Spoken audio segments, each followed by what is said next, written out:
महाराष्ट्र की राजधानी मुंबई से एक बड़ी खबर सामने आई है। यहाँ पर एक यात्रियों से भरी नाव की टक्कर बीच समुद्र में नेवी के स्पीड बोट से हो गई। टक्कर के बाद यात्रियों से भरी नाव समुद्र में ही पलट गई। इस हादसे में 13 लोगों की जान चली गई, जबकि रेस्क्यू का काम जारी है। घटना के तुरंत बाद नाव में सवार लोगों को बचाने के लिए रेस्क्यू ऑपरेशन को अंजाम दिया गया।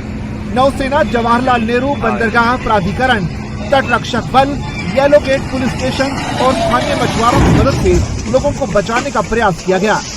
भारतीय नौसेना के अधिकारी ने इस हादसे पर बयान जारी किया और कहा कि मुंबई तट के पास हुए इस हादसे में 10 से ज्यादा लोगों के मारे जाने की आशंका है। यह हादसा तब हुआ जब समंदर में परीक्षण के दौर से गुजर रहा नौसेना का एक स्पीड क्राफ्ट अनियंत्रित होकर नौका से जा टकराया।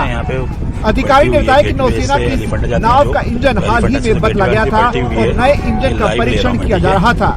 इंजन पूरी तरह से फंस गया और नाव बेकाबू होकर नीलकमल नामक नौका से जा टकराई। नौसेना की इस नाव पर 6 लोग सवार थे, जिनमें 2 नौसैनिक और इंजन सप्लाई करने वाली कंपनी के 4 सदस्य शामिल थे। नौका पर 80 अडल्ट और 5 चालक दल के सदस्य सवार थे। नौका पर मौजूद बच्चों की संख्या का पता लगाया जा रहा है, क्योंकि उन्हें टिकट नहीं दिए गए थे। तलाशी अभियान जारी है।